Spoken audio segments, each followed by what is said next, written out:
A week has gone by since the last patrol that you ran underground. He gave you a couple of days off, and you guys have been doing wall patrol, underground patrol for the time being. You find it hard to sleep, anticipating your first adventure into the Wasteland. It is well past midnight when you hear shouts of alarm from outside your room. Basically, you guys are right now in barracks. There's about 20, maybe 20 people per barrack. All you guys are together with a bunch of other humans, commoners, and stuff like that. I gear up. Yeah, I gear up too. Okay. You guys start putting stuff up. You just hear a bunch of shouting and like a running type pursuit down the hall.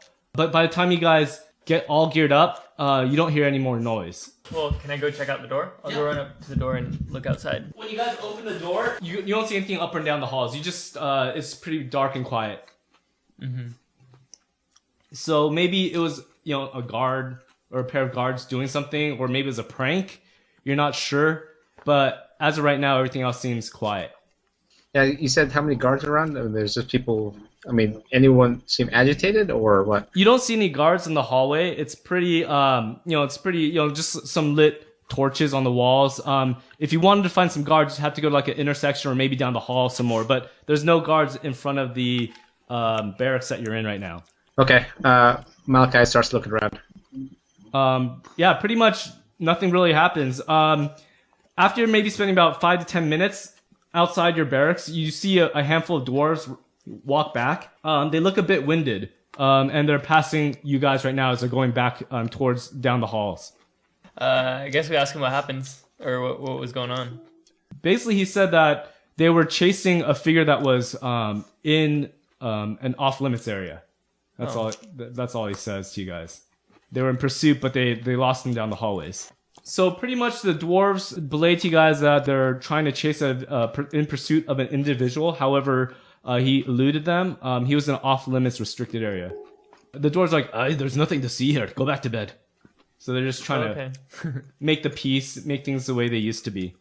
So you guys go back and you try to rest, but you're a little anxious because this is the Wasteland, and you guys have heard of this for a lot.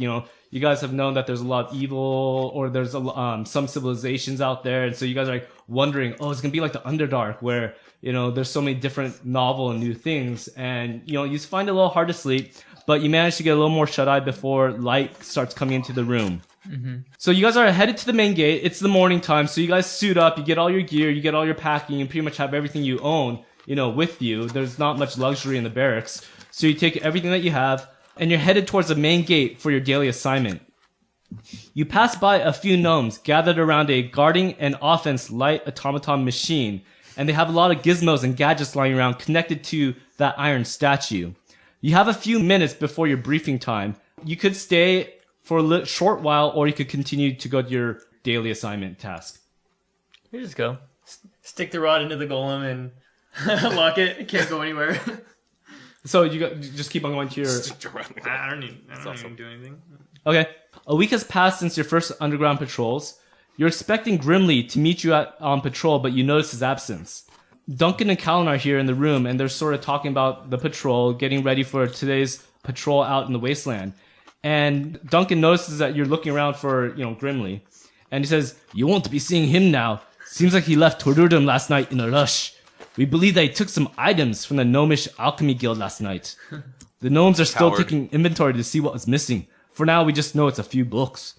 Tell us now if you know of anything, where he might have gone, or what he was looking for.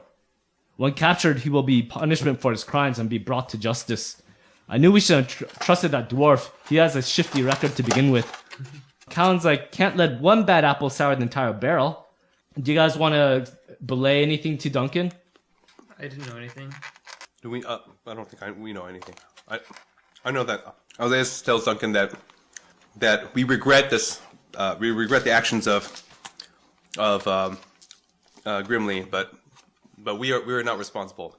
We had no idea that he was so shifty, and we would help you bring him to justice if we see him. Malachi basically agrees with him. He says, if we find him, we'll bring him to justice as well. Okay, so Duncan turns to Flynn. He looks right at Flynn, and he's like, "Has Nahum patched it up well? Feel any ills from the mimic fight?" Am I full HP? Yeah, you're full HP. Feeling good. Feeling better. That week off really did me good. Because Flynn has had an open cavity about the size of a tennis ball in his chest, he feels a little tender and sore. So he's not fully 100%, even though HP is full. Beyond the physical pain... Pretty serious. Yeah. Beyond the physical pain, his emotional scar he carries with him for almost dying that day. Because he was basically on death's bed, and he managed to heal himself right in the nick of time. I take Flynn to counseling before we leave. He wasn't quite dead yet. Wasn't quite dead. Just but a flesh wound. Count's like, yeah, only time can heal a devastating wound like that. Almost lost you that day. Next time, be a little more sharp rather than a schmuck. So he's just giving me some... Yeah. Be a little wiser. And Duncan's like, for today, we'll be patrolling the Wasteland. We have a hard day's ride to Zar Nurad, for they await our presence. It will take us most of the day, so let's get a leg on it.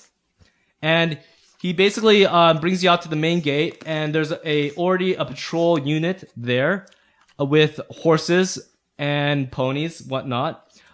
Each one of you guys has a mount, except for, I presume, Miles.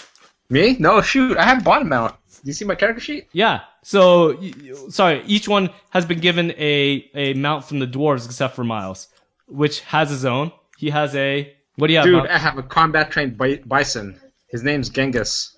How much does that cost? I forget. It was, but I spent it. I forgot how much it cost me. Oh, I also have a guard dog. I called him Khan. He's a bull mastiff. So you can bring your guard dog with you or no? Yeah, I'll bring him with me. Okay. I don't think you could have afforded that bison, Miles. And he actually gave you a cow. You're riding a cow. Hey, Bessie. How you doing, Bessie? My bison also has chain armor on. You have barding and armor for your mount. Okay. Wow. Yep. Duncan gives each person in the party a horse or pony. I'm presuming the halfling would take a pony. No, the elf has a pony. Hey. Take note of this. As you mount up, you notice that some general supplies are in the saddlebag. There's 2 potions of cure moderate wounds, a canteen of water, a blanket, and 2 days of rations. So this is what is in your saddlebags. Make note of that. So this Wasteland patrol is going to consist of 2 patrol units comprised of 7 dwarves plus Callan and Duncan, and then your party. Your party Is there will be... a girl healer named Snow White with the swim dwarves? Unfortunately, no. Your patrol will be escorting 2 supply wagons to Zar Nagurd. It's a large, thriving, like a multicultural mixing pot in the middle of the Wasteland Desert. So this is one of the biggest, I guess, cities in the desert that you'll be going to. Will not find a greater hive of scum and villainy in the Wastelands. Mos Eisley. As you guys are leaving the main gate, you guys are all settled. You guys have any last things to do or say These are not the dwarves you're looking for. before we head out? As you guys are heading out the main gate, some of the guards at the main gate says, "Hey, here comes Belladur again, trying to find her father's armor." And this lady dwarf comes up to you guys. She walks up to the group, and she seems, from the way the guards are saying it, it seems like she does this to each group that goes through, maybe? And she says, "Sire and patrols of the Wasteland, I beseech ya to keep an eye out for my father's armor. 'Tis all we have left of our family's name. He fell during a great battle in the Wastelands. Can you see to restore our name? This crest," and she's like waving a piece of paper, "can you keep an eye out for it? See it on any armor or bannerment. It's bound to have my father's armor there." And she's handing out multiple copies to the patrol team. And so she gives it to most of you guys. You guys could stuff it, shove it, throw it away, whatever you want. But she's asking for you guys to keep an eye out for some items. What did she give us? It's like a paper with their sigil or their family crest. Okay, what's the family name? Or what's her... Belladur. Belladur. And her last name is Goldhammer. She's awfully good looking for a dwarf. Shouldn't she be much bearded or uglier? Oh, she has a So whiskers. look, she has a beard, dude. Check. Don't you see the whiskers? Oh, I see. She's got lamb chops. Okay. Lamb chops. Mutton chops. Belladur Goldhammer. Right? Yeah. Yep. Can I have everyone roll a perception check? 4 and... Yeah! 4. Oh my god, you guys both got 4s? Well, I rolled a 4. Yeah. I rolled a 4. Your total, look at your skill. 2. For Man.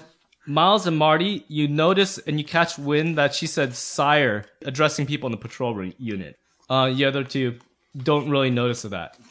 Wait, we noticed that she said sire? Yeah. To who my brother says. Because I'm royalty. You're not sure. So Marty asked to who she was addressing Flynn to, is a royal. and you're not sure. Say me, of course. So Malachi takes a piece of paper, looks at her, says, "Milady, I will look for that armor. I will return it once I find it." Okay. So how do you guys want to line up the patrol? I just gave a little general thing right here. This is good. We have Count and Duncan in the front. Malachi's next to them. Nahum, Alzeus, and Flynn are in the back. Sounds good? Mm-hmm. Yep. Okay. That looks good for me. No handle animal either. Nice. I have the bison. Sweet. Wow, you're barely Go horse. Go horse. Horse go. So you guys are just leaving Tordurdum. You're exiting the main wall, and you're headed on the path. It's a little grassy. It gets a little. It's a little nice before it hits the actual wasteland. You guys are still in some of the mountainous areas. And can I have everyone roll a d20 again? Perception. 9 plus 4. 13. Yeah, I perceive that. 5. Oh man. What was yours? That's Flynn? 2, 7. Okay. 7. Do I make it? Okay, so this is for Malachi and for Flynn. You guys notice, everyone else notices Malachi and Flynn looking up in the air. And after you catch wind, you're looking at what they're looking at. You take notice of a flock of large winged creatures above. Suddenly, one of the creatures starts spiraling downwards towards your patrol unit. Can everyone roll a handle animal, DC 10? Dang it. I'm untrained. I think the handle is still... Animal or ride? That's ride. Ride, your ride skill. Oh, ride? Yeah. Sorry, ride. 19. Okay. Jojo, I have 4. Sweet. your total? Or no, my that's his adjustment. his. I have 15. 19. 15. Total. So, Marty, can you roll a 20 again? We're going to see if he falls out of his saddle. Your mounts are pretty spooked. You guys are trying to calm them down. Marty starts buckling and rearing up, but he's able to, grab onto the mane and just hold on for dear life as this his mount is starting to buckle and rein around. There's this one lone large winged creature that starts spiraling down really quickly, and all of a sudden, boom! It just slams in the ground as dust envelops the party. Can everyone roll a perception check? Oh my gosh! I'm gonna use my talent now. Yeah, we're not breaking double digits here. Came close. That 9 was really close. So this thing lands. Malachi yells out to the party. He says a single word, "Griffin!" and he pulls out his pole arm. Shoot for me. Flynn fires with gusto. So hold on. Let's go ahead and take initiative. I can't So, do it mounted. Dang it! Is that a skill? Bummer. this is what lands in front of you. It's as the dust clears, you see a large magical beast with the body of a lion, the head and forelegs of a great eagle, and a pair of massive feather wings. You take notice of its sharp razor talons and a sharp beak. Can everyone roll a perception again? Man, there's a lot of skill checks. Okay. I roll a 15. Yeah. Perception plus 2, 17 for me. For Alzeus. Okay. Flynn, do you want to roll, Flynn, your perception, or you want me to roll? Just roll it. Flynn has a 20. Okay. Yeah. So right off the bat, everyone notices that something seems to be a little wrong with this griffin, let's call it. So the first to go is Jojo. All right. I'll try to use my great intelligence to understand what's wrong with the griffin, or what is odd about it. What's odd is it doesn't seem phased by such a big fall. You think that with such a great fall that the animal would be wounded or hurt, a little more hurt, but it doesn't seem to be that. It just seems to be stoic. Okay, so it just fell onto the ground. Yeah. And can I tell if it looks at all injured? It doesn't look injured to you. Does it look hostile? You can't really tell yet. But you do know that griffins have a taste for horse meat. They have a really big taste for horse meat. A good thing I'm on a bison. Yeah, he's gonna ignore your bison. I yell out to the caravan, protect the horses. It's good. It's after the horses. That's what I yell. I move to the back of the wagon. Okay. And I tell those guards to get up there. Hey Jojo, you don't want to go melee with it? I'm getting ready. I'm gonna get help first. Move your horse also. Go ahead and move your horse also. Pull out your longsword, dude. I don't feel as combat efficient without my great axe. That's good. So you see Jojo ray his Nice. his animal towards the back. Roll a d20 while you're at it. See if it actually happens. Because these horses are very scared right now. Because they know that they're natural food for these griffins. Okay, I roll a 12. Okay, that's good. So you manage to control the animal, and he's sort of glad that you're spurring him away from the griffin. Next is Nam. You see Marty. He goes up to Nam, so he rides next to Nam to be able to touch him. You see him start praying to Mishkal. He has a hand on his holy symbol, and he starts touching Malachi on the arm. And you see just Malachi just immensely get buffed up, basically. He's already on steroids. Now he's even buffer. Flynn. How big are those rocks? Those rocks are about 10 feet. Oh, cool. I'm 5 gonna to 10. go. Because it's diving, right? You'd have a hard No, time. it's on the ground. It now. hit the Oh, ground. it's on the ground. It's landed. Yeah, it's right in front And of it's you. okay? Huh? What are Callan and Duncan doing? They Or, I haven't mean, done yet. They're controlling the horses right now. I'll ride back with Jojo. Miles, go and roll. Miles, I'm about to leash D20. my most powerful weapon, Acid Right? Splash. Oh, 19. Okay, so you're able to control your mount, and you. Nice. Once again, they were a little grateful that you're moving away from the griffin. You didn't incur any attack of opportunity, so you're safe because you were in that range. Got it. Malachi. But he could have bit you while you're So- riding back. After Nahum casts a spell on him, he says, "Thank you for your praise of strength, my brother." He said the griffins hasn't attacked yet, or what's a griffin? Is It's it sort hostile? of just standing there stoic. Stoic. Yeah. Like, no expression on his face. He's not like screeching in pain or screeching to attack you guys yet. Okay, so Talk to it. And plus, I'm you know, the dust is still settling. This just all happened at You need once. to So have animal speaking or animal communication or something like that. Don't you have that? You're an elf. No. You can talk to trees Okay. and stuff. That's right. Malachi basically tries to shoot off with his pole arm and like flexing his giant muscles, and basically like if he attacks, I'm gonna attack. okay, so you move towards him and you get ready. You ready your attack to see if he tries to do anything. All of a sudden, what happens is you see the head start lowering, and you hear a huge hissing sound, like coming from the griffin. I go to snake style, by the way. Okay. So did the So I griffin, go by the way. back at him. Yes. Right back at you, bud. So all of a sudden, what you see is the head actually lowers itself down, and you see the image of the griffin shatters, and you see the glass and just like a figment just crumble down. And what you see in front of you is Whoa. it's a more mechanicalized being of a griffin that has resemblance of it, and the head lowers down, and these two greasy, sweat-covered gnomes emerge from the top of the griffin, and they're sort of arguing with each other. And you hear one of the gnomes says, "I told you we need more flight extracts. The duration was way too short. We didn't even make it to the mountaintop." And the second gnome's like, "The formula isn't correct, you knuckle brain. We didn't compensate for drag or wind resistance or anything. I blame you for that part." And they're like arguing with each other. And the first gnome's like, "Well, if it wasn't for my piloting skills, we would have smashed into 1,000 pieces." And then they start taking note of you guys down there because they're just arguing amongst themselves, like, "Oh, hello, hello, patrol unit here."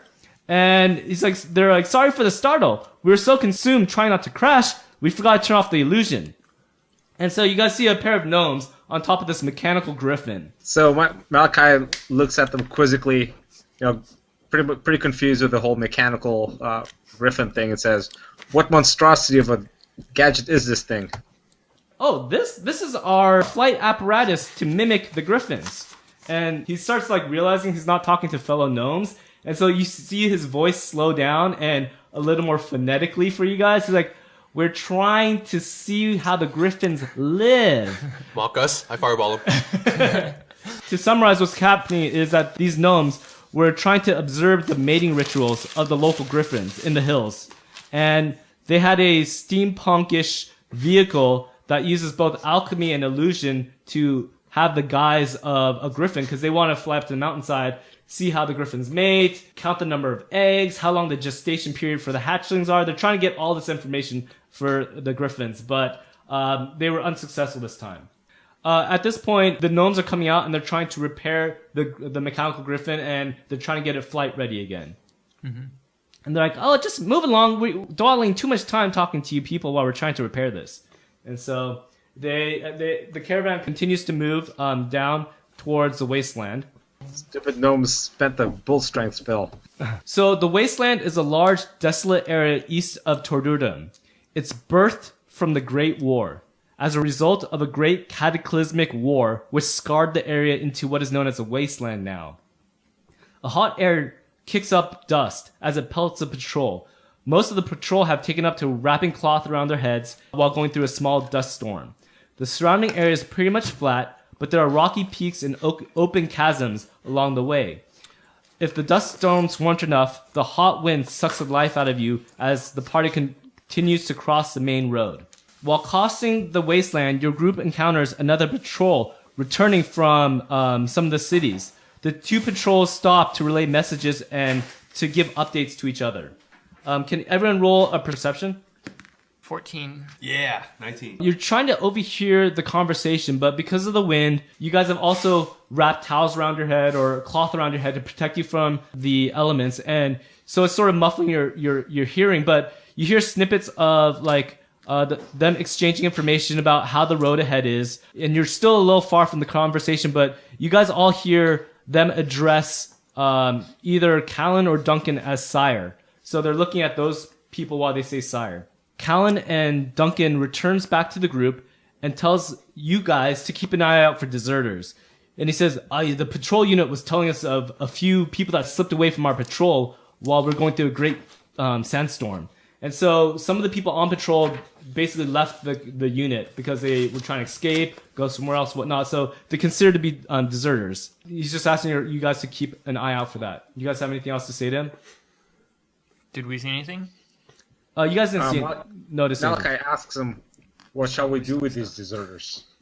He says, In the Griffin aviaries. the deserters must answer for their crime, basically he's saying, and he wishes to capture them alive if possible. He has to set a example for other deserters that, it has to be a penalty to deserting. You guys aren't sure if he's referring to death or a punishment or whatnot. You guys also have to remember that not everyone is a volunteer as you guys are. There are some people paying off a crime. Instead of like getting their hand chopped off for thievery, they volunteer to the Dwarven Kingdom for wall watch. Mm-hmm. Okay? So Malachi basically asks him, what sort of penalties do you incur upon these deserters? He says for deserters, usually they would flog them, give them some type of punishment, physical. They would put them in more of a watch situation, like maybe kitchen duty. Nothing on exterior or wall watch because it's a flight risk now. So that's what he portrays to you guys. You guys could roll if you want to see if he's lying or not, if you like. I want to roll. Go ahead. You don't hear any inflection or any visible cues of lying. You don't see him shifting his eyes, so you think that he's telling the truth about the deserters and the punishment. You guys have separated from the other patrol, and they're going back to Tordurdum, and you're basically crossing to go to the town. You're going along, and some of the Dwarven patrol in front of you, there's two patrols, you're in A, they're in B. Mm-hmm. They basically stop, and they notice some side tracks, and they think that this might be where the deserters have taken off. Because there was a sandstorm, the tracks are still barely visible, but they're noticeably diverging away from the main road. Duncan sees this, and he's sort of in a perplexed mood because he doesn't want to delay the caravan because you guys are pressed for time. If you don't make it by nightfall, it's going to be a very cold night, and it's not really good to be outdoors in the desert too long. Yeah. But he wants to catch these deserters because if word gets out that people are just leaving the patrol units, so freely, there might be anarchy. So he's in a tough situation right here. And he thinks about it a while, and he's like, we mustn't delay the caravan, for we might not arrive by nightfall. However, we could send a small team to investigate. If we send a small team, we will incur no penalty for the main caravan. So he decides to send you guys, the party, to sort of investigate, hopefully catch the deserters. And he says that the deserters must answer for their crimes, as I said, and possibly to be captured alive. I don't have any tracking. Give it to Monica. She had survival. Yeah, I don't have any tracking either, but... Who has the highest tracking? Probably... Actually, I've got I one. have a +5. It's a survival. It's I've got -1. Never mind. It's under survival. I have 2. I'm assuming Marty doesn't have a high survival. So He's not going to have tracking either. so yours is 5? Yeah, I'm a +5. Okay, go ahead and roll a d20.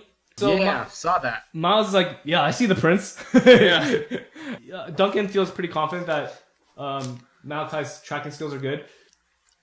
So you guys are going through the crags, and you're actually going through, let's say, something like this, like a narrow valley in the desert. The wind's blowing above you guys, and sort of sand is raining down on you guys, because most of the topside sand is above. The trail is pretty easy because this is like a one-way canyon, and so you're able to. There's no way you can do any false steps or diverge the path because it's a sheer cliff wall on each side. And you guys are going for about 20, 30 minutes. And you're sort of like, if we get further from the main group, you guys know which direction they're going, but you guys are by yourselves. It's probably better to stay in the main group. But as you continue going a short while longer, you hear that just like a horrible neighing, crying, like a screeching sound, sort of. And how do you guys... Screeching sound human or something? Or It doesn't sound animal? human. It does not, or it does? Does not. All right, so Malachi says, let us investigate. Well, watch out for these crevices. It's a good place for an ambush. Sand creatures. Sand people. Yep. So Kill them all. the canyon walls slowly lower themselves as you guys are going along, and it opens up to like a desert, just a desert sandy area. You see just waves and waves of dunes and stuff like that, and you hear that cry, and it's out in the distance. Probably you can't see because the dunes go down, and so you can't really see anything, but you can hear it semi-close, maybe 150 feet away. How high up are we on this cliff? No, well, you guys came out into a sandy area, Oh, so okay. you're pretty much on top of a dune, and it goes down, and then they come up. It's like waves of dunes. Some of them could go, down 30 feet, and stuff like that. So you guys are at the crest of the dune, and you guys are coming along, and the horses seem to be a little more hesitant because the sand is shifting on their weight. You can try to ride them, but you got to do checks, or you could dismount and just walk them or whatnot. Dismount. So Flynn feels a little unsure of his riding skill, and he decides to dismount. This, We have to make a riding check. yeah, if you want to continue going down these sandy dunes, How difficult is making a riding check? What's your skill? it'd probably be a DC of, let's say, 10. My ride is 4.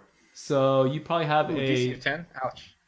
you probably have a 70 or 80% chance of doing okay.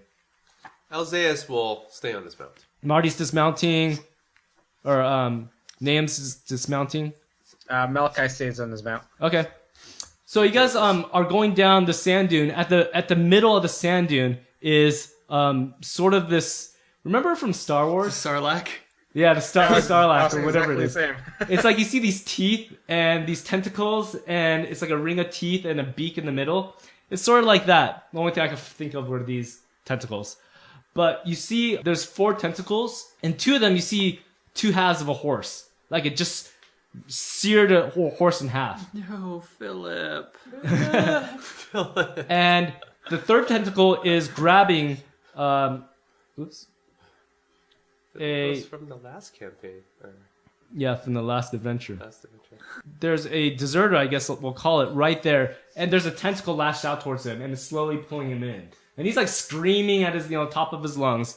What he's done is he's wedged his sword in the sand. He's like holding on to that while another tentacle has his leg, and he's just like, help me! And he looks up and he sees you guys like, help me out of here! And you see that there's like already another horse in the beak, and it's sort of chewing on that. Alzeus, in his bravery, rides his horse up to go help the dwarf man. Dwarf. With some searing rays? I can cast while I'm mounted, right? Okay. So Alzeus rides forward. He is 60 feet away from you. Okay, I can make it on my horse. Right? The horse has to run in order to get that distance. He can't just walk there. Okay, meandering. Alzeus gives him the good old run signal. Does Alzeus, in his great, amazing intelligence, does he know what this creature is? Yes. Roll a d20. I made it. Dang it! I rolled a 6. Yeah, you're not sure. This is some type of sand dune creature. But Mark rolled a 15. I ride up in a safe distance where I know the tentacle can't reach my horse. But I'm gonna cast a spell to make the tentacle let him go. Which is, let me go tentacle spell. Let me go. Do I surmise putting some acid on the tentacle will make it let go? Like a 0 level spell, acid? Yes.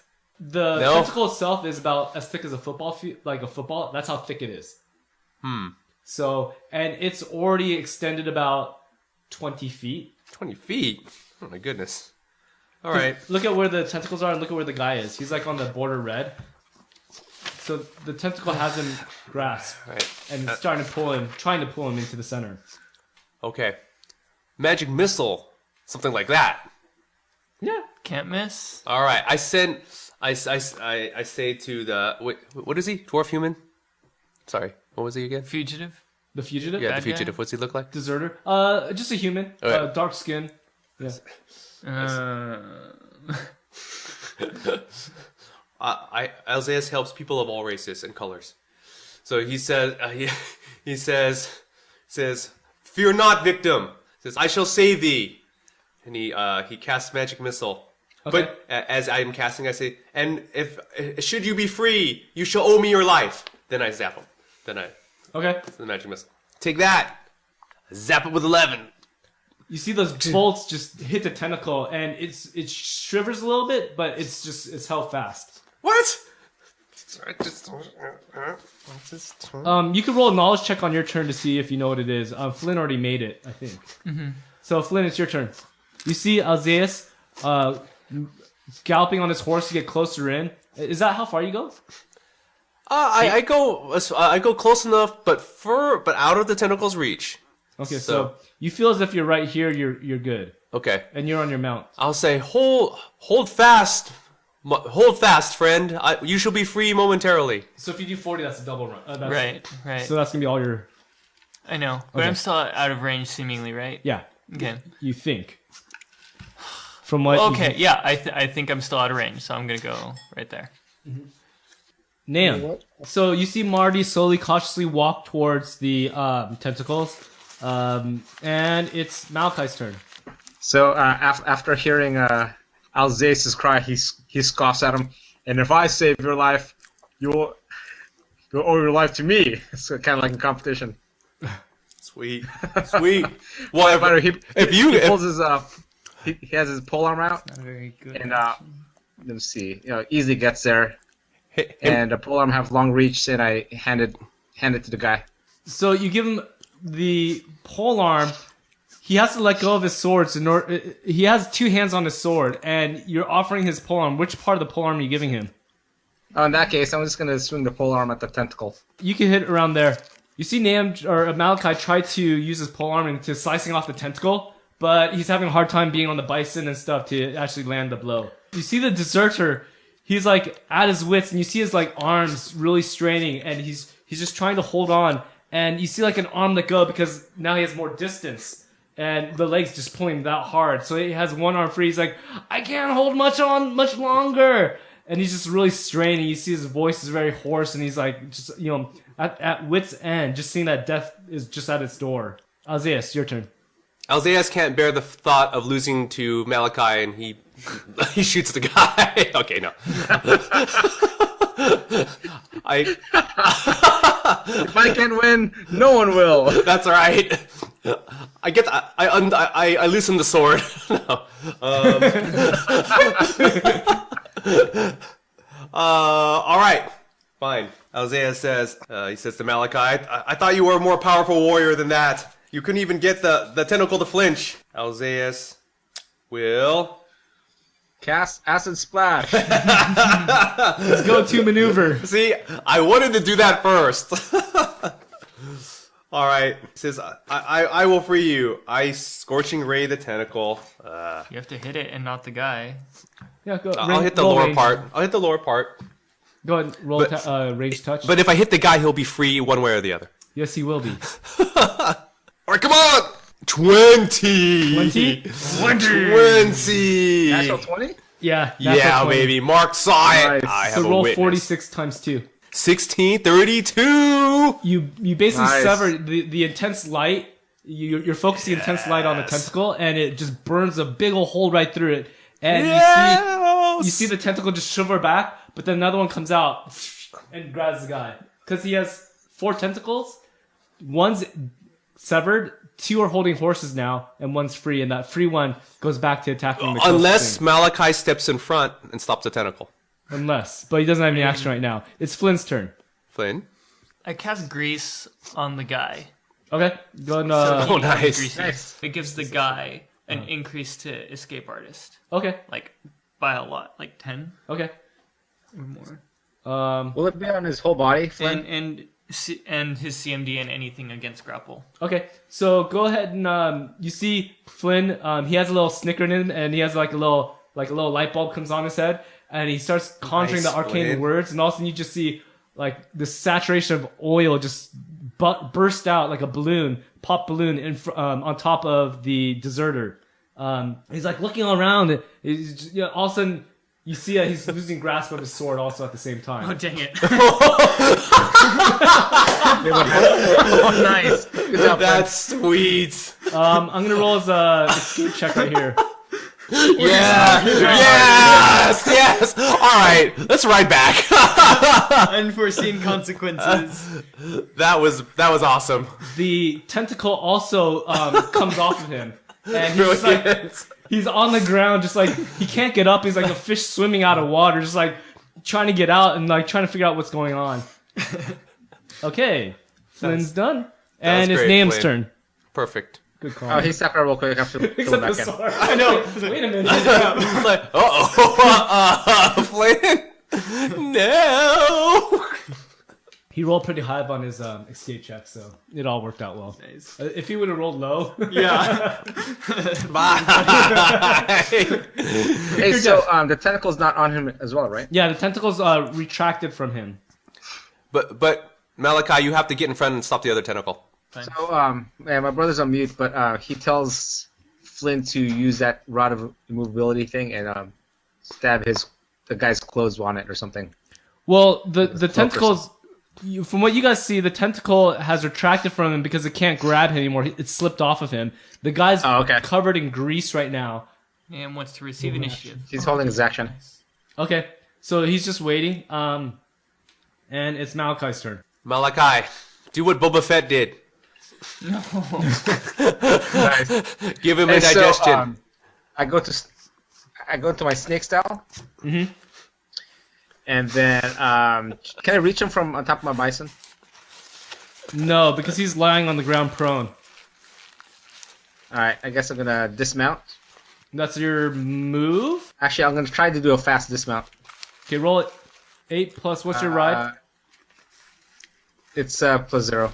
Yeah, so you're trying to get up, but the barding and the armor is sort of hindering you from getting off quickly, and the girth of the bison itself. So you stumble down, and you are. And then I grab him and I try to grab him and throw him behind me. Okay, roll a CMD. You're trying to grab him, hoist him up, and throw him behind you, but you just couldn't grab him, and he just slipped out of your grasp. He's still on the ground.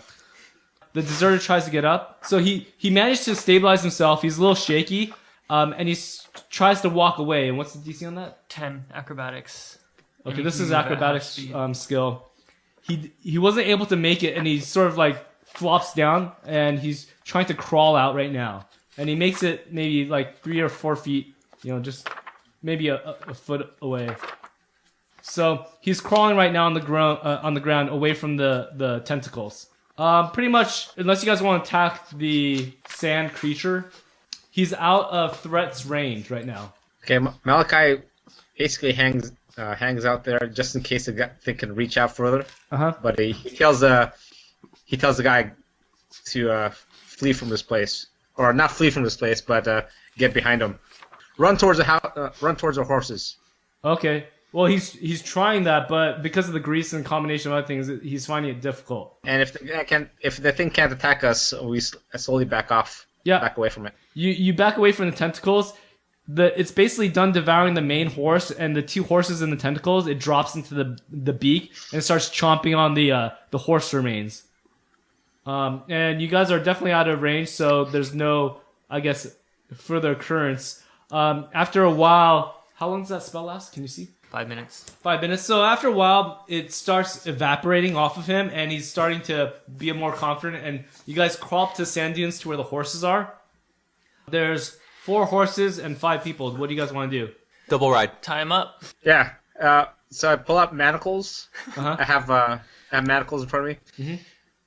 We have saved your life, but you still have to answer for your crimes. And he cuffs him. As you're putting the manacles on, he's like, "Thank you for saving me," and he gives you a hug. When he comes off, he's like, "This ring is my father's. Take this for saving me," and he hands it to Thank you. Malachi because he was the closest one.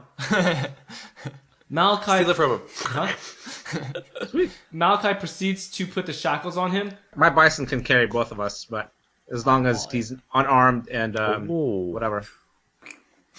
Okay, so you're gonna put both of you guys on the Or bison? just acid splash it to death. Yeah. It can't reach us. Okay. Yeah, I was gonna go. As I was thinking. What was that? Acid splash the thing to death. Oops. There we go. Hey, XP, go, do it! If it can't reach us. Nice. We're there all night. They're all Yeah. 100 hit points. You're doing like 3, 4, 2. I average 2. It's 1d3. All right, guys. I don't It's only okay, take dude, 50 2. rounds. So 20 rounds, that'll kill it. I average 2. 50 rounds. 50 rounds. Okay. That's like Well, that's assuming you hit, so you'd average 1. 30 minutes, Oh, really? something like that. Guys, take a load off. Go find a place Yeah, to just relax. kill it, dude. Just go. We want XP. Well, this thing, Flynn also mentions that this thing can burrow. So if it gets too low on hit points, it just hides.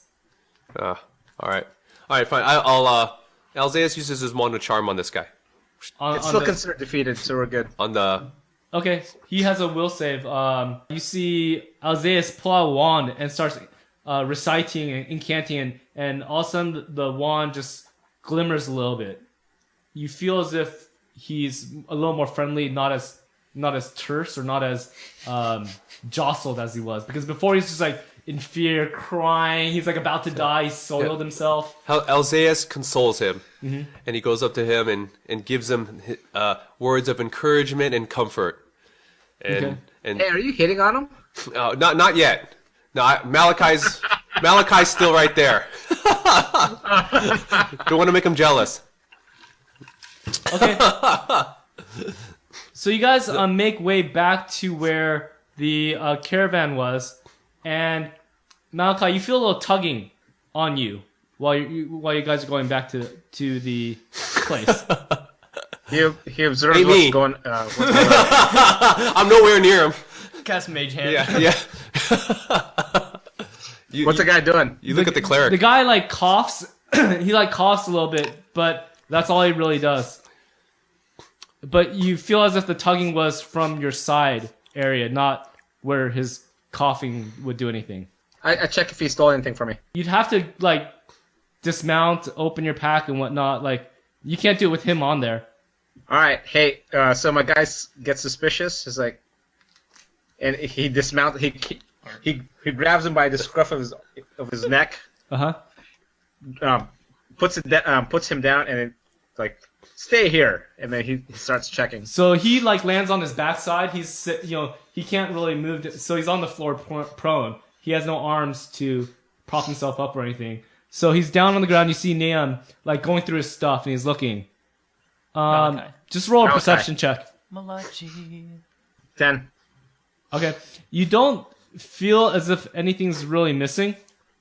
You don't think so yet. You just do a quick spot check. If you want to be a lot more thorough, you'd have to empty, your bag out. What do you? Huh? I make sure my bag of holding is still there. Yeah, you still have your bag of holding. Okay. I just look for specific things. I mean, Well, the I don't guy's really have charmed, much on so me. I can. Everything's in my bag of holding. Wait, what do you say? Alzias ask him. Well, he'll ask him where he's from and what he's doing here. He doesn't respond. We don't have time for But I this. just It's charmed getting him. dark. Yeah, he doesn't respond. This is only like 3 minutes. Oh. Right now. But if you feel his charm, he would be telling me. He declines. Well, if he's indifferent, Yeah. charm only moves up one. I charm him Hey, second time. Malachi looks at him sternly. What are you up to? You Wait. look at dire. What was that, Miles? Malachi glares at him and uses intimidation, and it basically says, "What were you up to back there? He Did doesn't you steal something from me? He doesn't answer you either. Even with my intimidation, it's a no roll. Yeah. Don't care." Yep. Hey, so he doesn't answer as in like he looks indignant. I mean, what are we talking about? Yeah, he just has this look of blasé, like whatever. It just doesn't answer you guys. Maybe a little something more forceful, Malachi. I know that's why I use intimidate, but I guess it's not. Maybe no roll for you it? should break a finger. That's a really good action.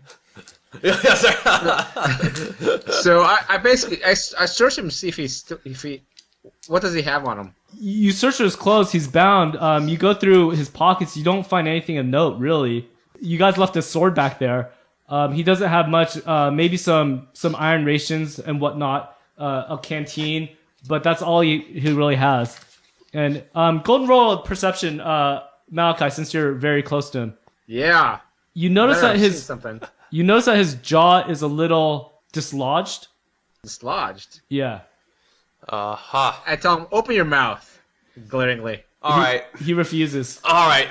Alzias. Oh, he grabs his jaw, like with his big meaty hands, Uh-huh. and he forces it open. Okay, what do you want to do while he's doing this? Alzias puts acid on his hand. Acid splashes his ropes? hand.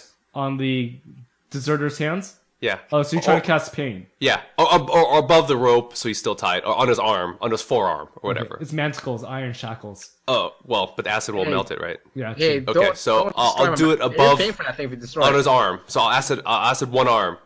Roll touch. I have to, but he's not moving. I mean, he's He's shackled. banned. But still, if you get a 1, Okay, I got an 8. Yeah, Miles. Oh, dang So- it. By the way, just to let you know, we're both lawful good, so we're probably going to stop that. If well, you're you're sort unfortunate. of preoccupied trying to jar his mouth open, and all of a sudden you hear him yelp in pain as Alzeus did a little spittle of acid on his arm. And as he's... name's going to be pissed off too, just to let you know. Huh? Stop him if he sees it. Who? Name him. I'll just say that the acid... He does, I think. The acid splash went off, Okay. and it allowed him to shout in pain, and while he was shouting, you pulled something out of his mouth. Okay, that's weird. All right. What is it? That's strange. Basically, the keys to the shackles was in his mouth. Ah, that's right. You can thank me later, Malachi. I was going to get it anyway. Maybe. You might have taken his So- jaw with you. with a very lawful good, Yes. Intention. Right. A lot of Yeah, yeah. good intention breaking his jaw.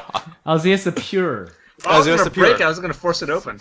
So, in a lawful good way. In a lawful good in way. a very lawful good way, yes. So, he grabs the keys. He says, "Very well, then you're walking from here on." And So he lawfully goodly drags him behind his horse. In a torturous type of way. Like good, In the bad, and the desert. ugly, yeah. my lawful part isn't about being nice to prisoners. Basically, you guys have experienced that he tried to steal from Malachi. He sort of got caught, and now Malachi has given the boot off of his mount. He has to walk behind Malachi. He's still in his No, shackles. he's in front. In front. Okay.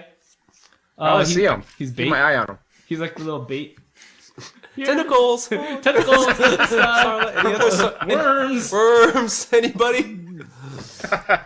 So after a while, it takes a little bit longer because he's walking and you guys are all mounted, but You finally get to the main road, and after a while, you guys meet up with the main group.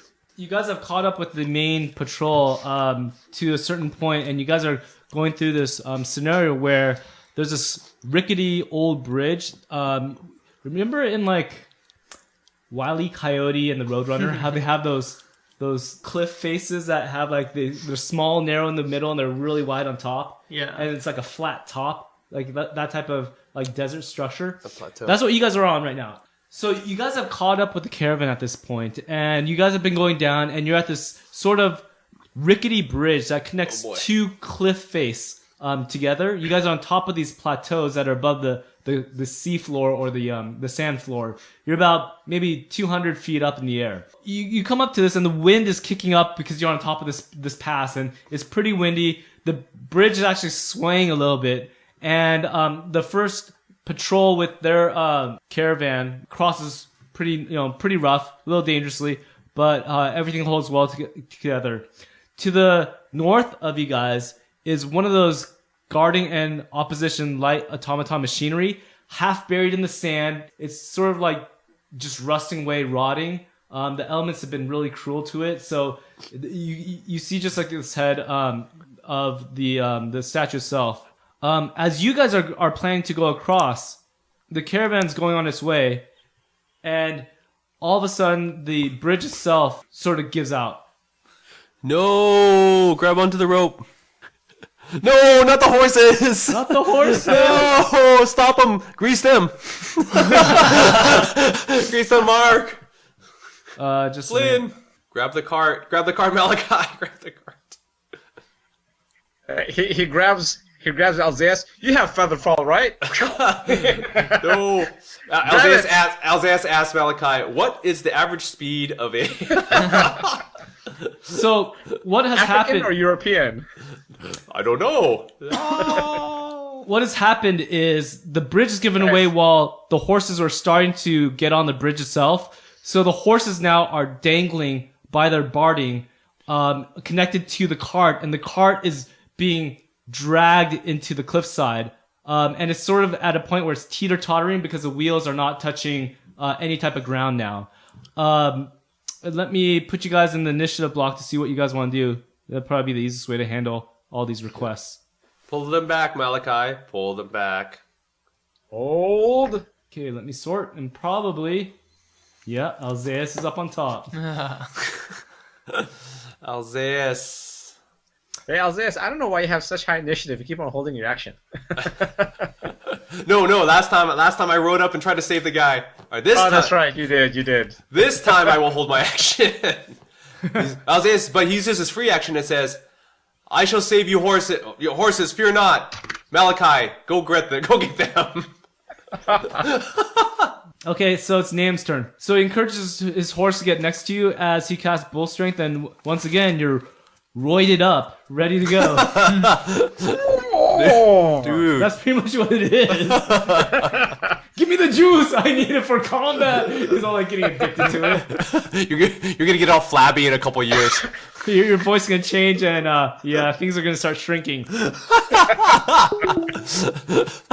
Oh man, did Nam leave us? That's awesome. He did. That sucks. Malachi, it's your turn. You're sort of roided up. All right. So while still in my, let me see, how far is this start thing? Yeah. While on my bison, Genghis, let us save this cart and horse thing. Okay. Is this cart and whatever? Yeah. All right. Puny horses. So how are you gonna do this? Are you gonna tell Genghis to like bite it No, I'm gonna grab it. on your mount Yeah. while you're mounted on the horse On my bison. or your bison? What's your total strength right now? I am. Huh? What's your total strength right now? My strength? Yeah. 22. With the buff? Yeah. Okay, let me see. Awesome. I'm gonna bust out the He-Man. By the power of Mishkal. Dun dun dun dun dun dun dun dun dun dun dun dun dun.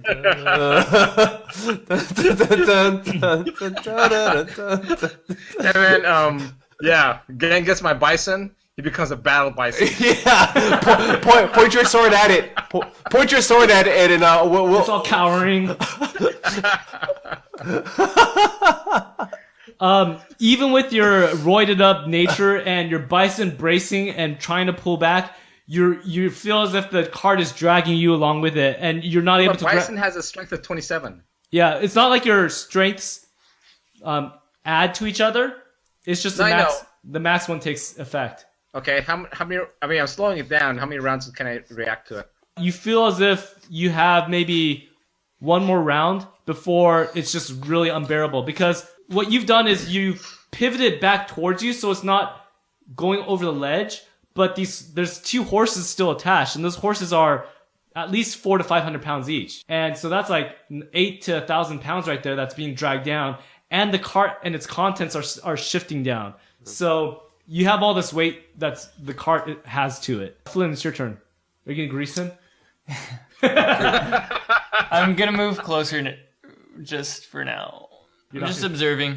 Okay, so the cart. Hey, Andy, how much did you say this thing weighs? I would say probably 1,500 pounds. Okay. Let me see how much a horse weighs. Horses Oh, geez, they're 800 to 1,200 pounds. Horses are heavy. So draft horses, which these are, can weigh 1,500 to 2,000 pounds. Or sorry. Hey, I yell out to Flynn. Uh-huh. Flynn, that immovable rod of yours, post it on the ground and tie a rope around it. Basically tell him, hey, use that immovable rod. Do you want to do something action? Because you really didn't. Sure. Yeah. Okay, well, turn back time a little bit. Yeah. I don't quite understand how I could jam it in there. I guess, if there's wheels or something, could lock it into one of the wheels and just activate it. Okay, so you jam into a wheel and you activate it. It's helping Malachi a little bit, but the wood on the wheel itself is starting to buckle and crack and creak. Mm-hmm. So you know it's not going to last too long. Jojo. Or Alzea says, Malachi, try harder. And you hear Duncan and Callan, they're yelling at the group. It's about 70 foot between the chasm, and you can hear them, but they're yelling, but you could barely hear them out. And you see them pointing behind you. Uh-oh. Turn around. I'm going to look over, over my shoulder. In the distance, you see probably like 300 foot away, like the length of a football field. You see like this grayish cloud start getting closer to you. Grayish clouds are usually bad. And it's going against the wind, so you know it's not a cloud itself. Oh. But on closer realization, it looks like a swarm of large insects. All right. The locusts are coming. Everyone into the cart. I have an idea. All right. Everyone pile in. Malachi, you first. I will be right behind you. I'll give you guys a minute to think about what to do. But 300 feet away, you feel as if it would take maybe 2 to 3 rounds for them to get to you. Can't he just stone shape? Oh wait, no, he's an elf now. Never mind. Ooh, actually, my brother has stone shape. Because he could just make a stone bridge across. Make I mean, stone what's bridge. the problem? Ah. Good idea. Yeah, that's what I'm thinking too. Look at the spell, because I think there's some limitations. All right. You just do it twice. Do it from the one side, do it from the other side. But Jojo, what do you want to do? I'll defer my action so he can make the stone bridge so I can walk across it. Okay, I'll put you. Who are you gonna wait for? I'll wait for Nam. So Nam's turn. Up to 10 cubic feet plus 1 per level. Oh, that's not gonna do it. Oh, That's like 50 yeah. feet. That's not gonna work. Okay. So actually, I think we can still do it though. At least stabilize the horses. So he casts Stone Shape so that it basically gives ground to the horses and stabilizes the whole thing. And I guess curving up a little bit too, just to make sure that they don't get, whatever.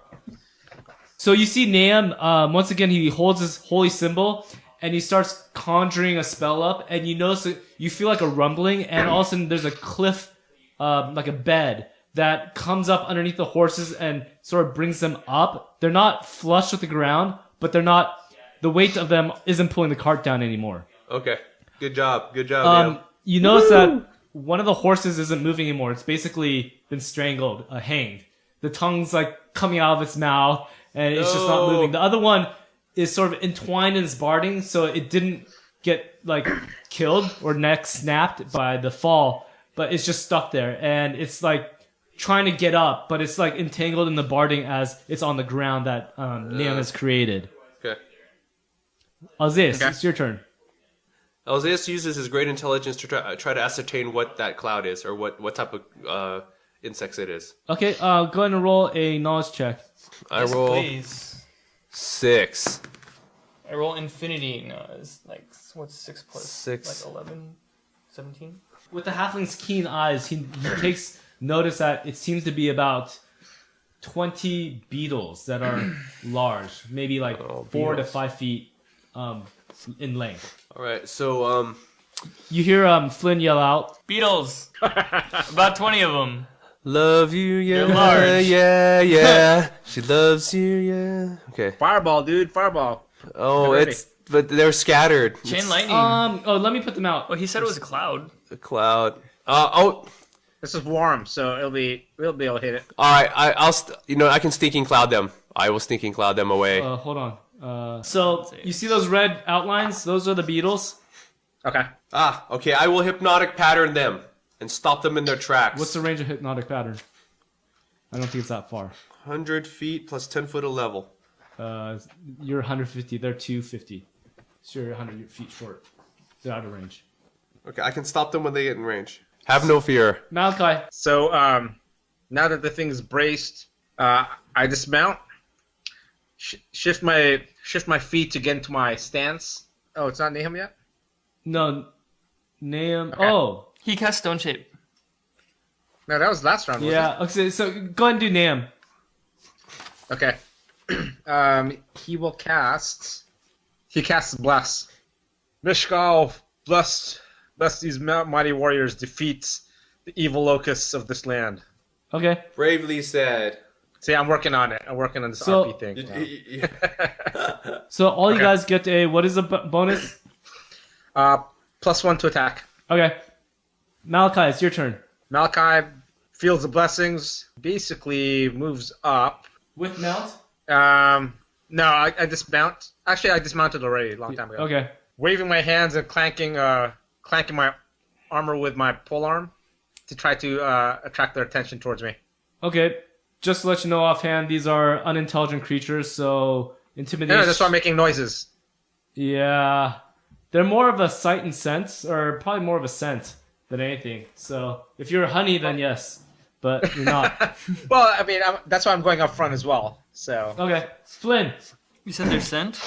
Yeah, probably. Dang it. Dismount off your horse. You just shove the immovable rod into the cart itself, preventing it from shifting further.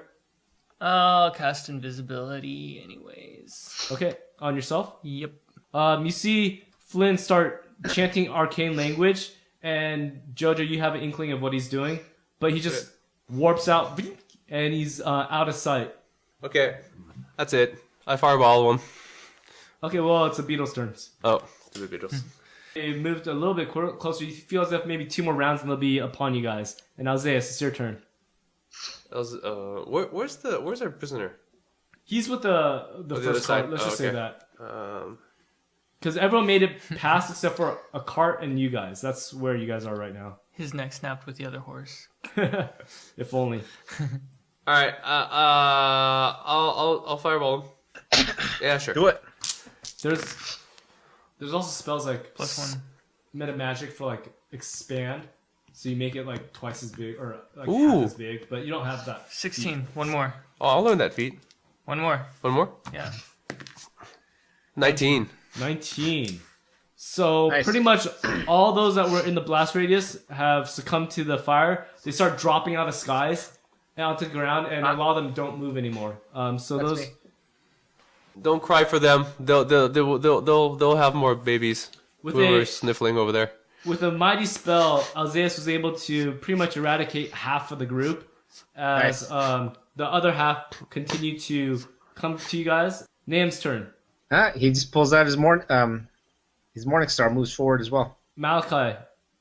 I just ready my action, and he changes his stance yet again, as if combining his previous combat style, and it takes on a more powerful stance. And he goes to dragon style as well. Okay. Flynn, it's your turn. I move up a little bit and start Bard Song. Inspire Courage. What does that give?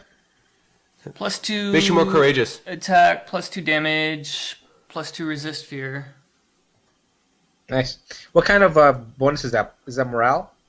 Yes. Yeah, So it doesn't stack with the blessed then. the beetles scatter in various directions.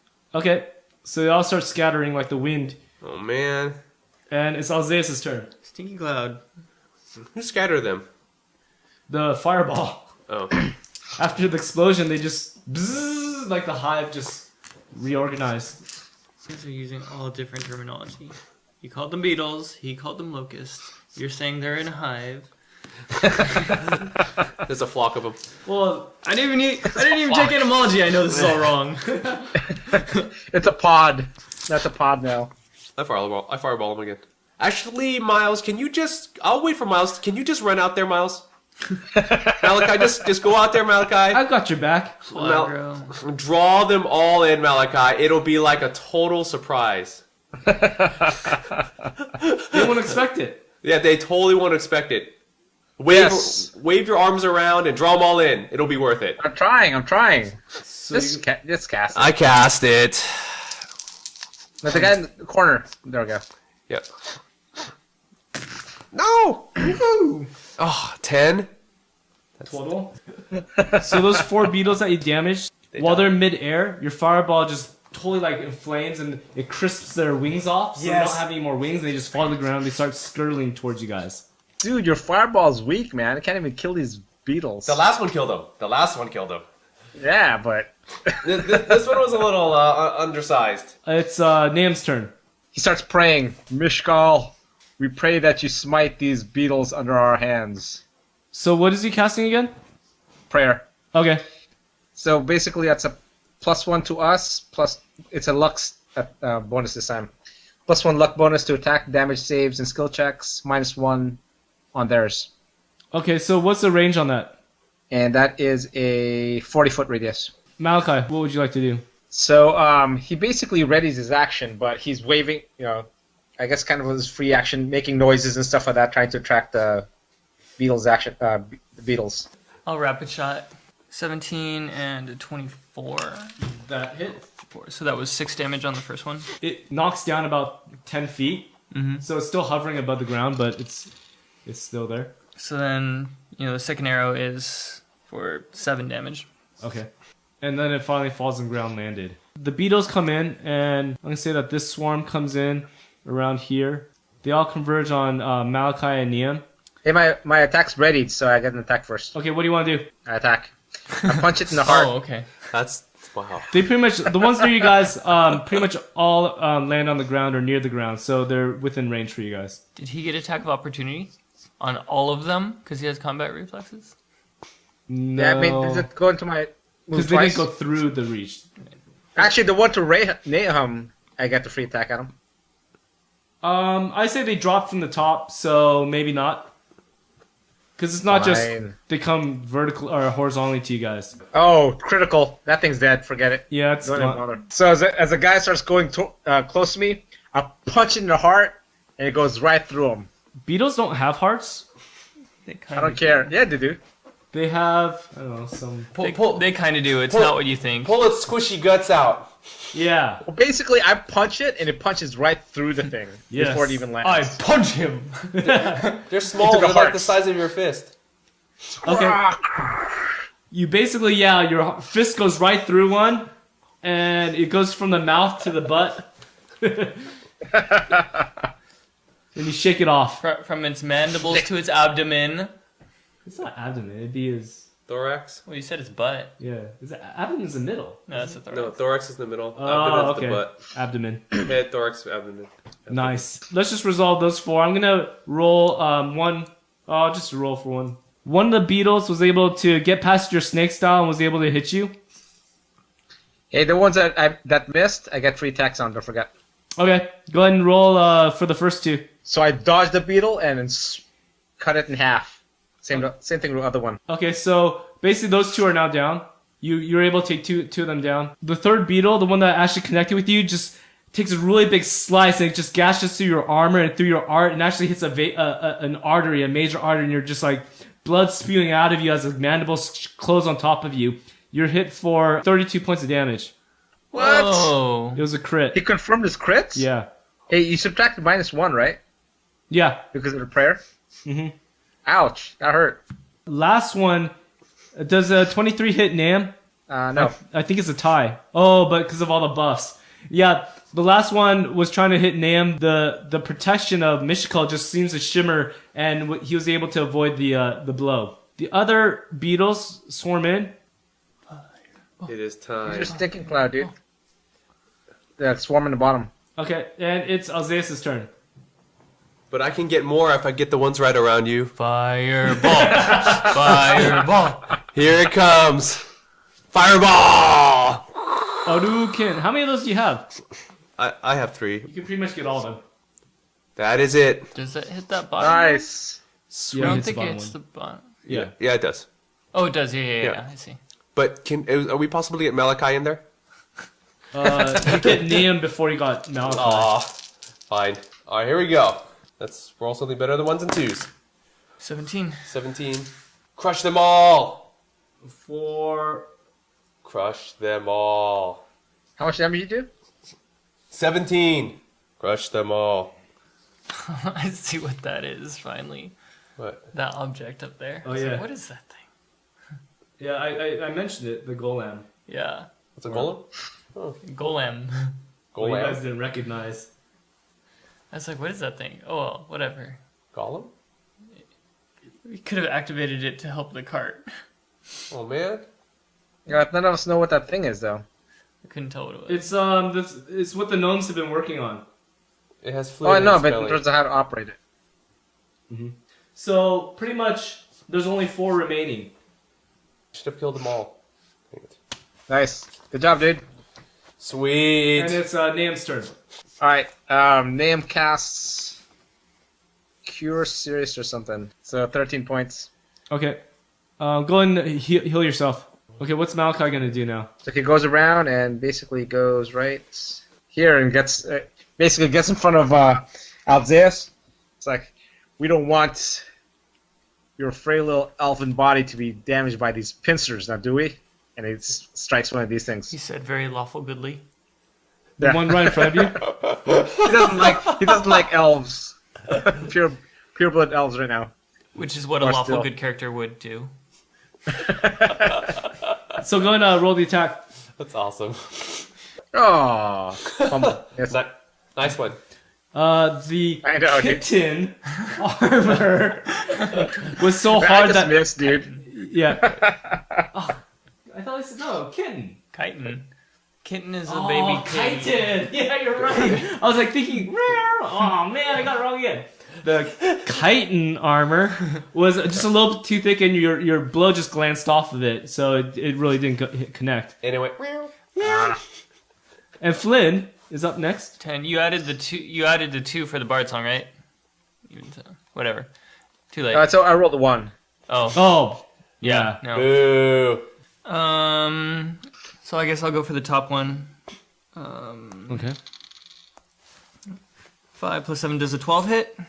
A 12 does not hit. Okay, 22. That hits. Okay, so then Some of your arrows sinks into the beetle and it pretty much kills it. These 2 beetles near Malachi's gonna attack. They both miss. This remaining beetle is gonna fly around and... Hey, I got 3 attacks on it, dude. Okay, go ahead. Resolve those. He's gonna go here and attack the horse. I forgot to Not put my out horse. plus 3, so it's a 16 and a 26. Both those hit. Both those are down. The one near the horse sinks his mandibles into it and basically slices the head off. num num num. Num num num num num. And it is Alzeus' turn. There's one bit your horse in half. My horse? Yeah, can you ride a ride skill? Hey, Andy, the 2 that missed me, I killed it. Yeah, I know. 20. Okay, punch it in the heart. So you were able to roll off of the horse as it was falling on the ground dead, and you're standing, and it's your turn. How weak does this beetle look? Like acid splash week. He has no wings. He's been singed, quite a bit. Hey, Just do so a high it's spell, the last dude. battle Freaking of the night. Scorching ray or Scorch it, dude. I'm burning hands it. Die. Okay. 10. And the other horse too, yeah. Yeah, don't kill your horses, dude. So that's your burning hands, and it's dead. You singed it, incinerated, catches on fire, and then it just turns into ash. How did it bite my horse in half? That thing's small. My horse is huge. My horse should have fought back. And no, you can't ride my pony. Dang it. So now, I'll ride on a cart. My war pony. Your war pony? With plate mail barding. so you guys are at this point where the cart, there's no more bridge. It's been destroyed, broken apart. The cart has one functioning horse. The other one's dead. And it's teetering over this little edge, but there's ground underneath it, so it's not going to fall down. Hey, gotta step out for a second. How do you want to go about this? I still say we pile into the cart and dismiss the stone shape, and then we feather fall it down. You could do that, but you're not sure how to get back up with the main group because you're I like don't know. 200 feet up. We've got all the rations for the cart. They're All right. gonna have to find us. All right, does this golem, does this golem fly? Look like it flies? No. No. These golems are mainly subterranean drilling. Do you see the drill? They're basically made for creating tunnels and whatnot, and they've been retrofitted to do some type of fighting. Oh, like in Matrix. Dude, we totally should have activated it. I know. It would have saved the cart. It would have fought the beetles. Well, it looks like we can't even get the horses across anyway, so it doesn't matter. Yeah. All right, well, You guys need to bring these carts to the town.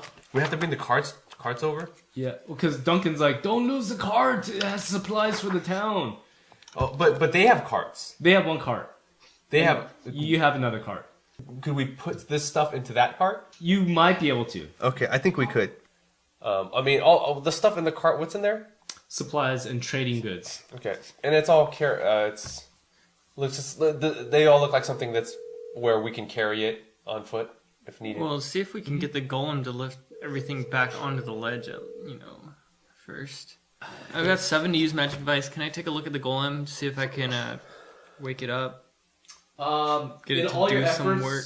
it doesn't seem like there's any way to activate it. Okay. Do work, son. The stuff in this cart we could all physically carry. It's packaged. Yeah, you can carry them. Okay, Alzeus just flies it all over. Okay, so you fly. What's the duration of the fly? A minute a level. 5 minutes. Yeah, you can get most of them. Yeah, I get all over. Yeah. and then I take everybody too, Okay, except for the horses. except for the horse, unless I can carry them. You can carry my pony. Can I carry it? No, you can't carry it. Okay. I tried, Mark. I tried. So Alzeus flies. He does a lot of menial tasks, and he gets the No, they're important tasks. repetitive tasks. He's able to get the supplies over minus a cart to end the players. You know what, Miles? Alzeus just saved the day. One thing to note: I leave Miles. the immovable rod in the cart. Are you gonna take that with you? Yeah. Okay. Just want to make sure Duh. 'cause it was stuck in the cart. Yeah. But I mean, it was with the supplies, too. You divvy up the supplies amongst the cart and some of the other people with horses, and you guys are able to meander along back to the path and head towards the town. It's past nightfall because you guys are less horses, you have more bearings, and you don't have a cart. But you're able to make it to the town. As you see, this is the town of Zahar Nagrund. You guys make it there past nightfall. You get through the main gates.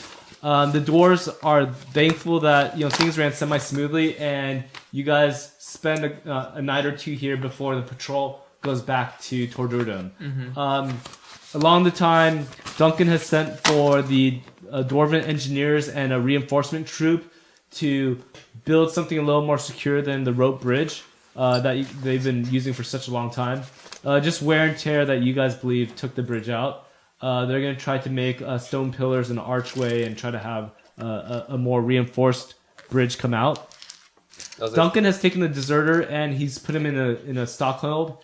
And I presume you guys warned him about his ability to take items. Not me. I did. I didn't know anything about it. I warn him and I charm him Okay. To comply. to comply. Yeah. He'll do that. And acid him. And then I love that. I hope you've learned your lesson. Yes. Yeah, Discipline, torturing. Love. It's not torture, it's direct damage. It was torture. You didn't know. It's direct damage, it's combat damage. Combat damage. I like that.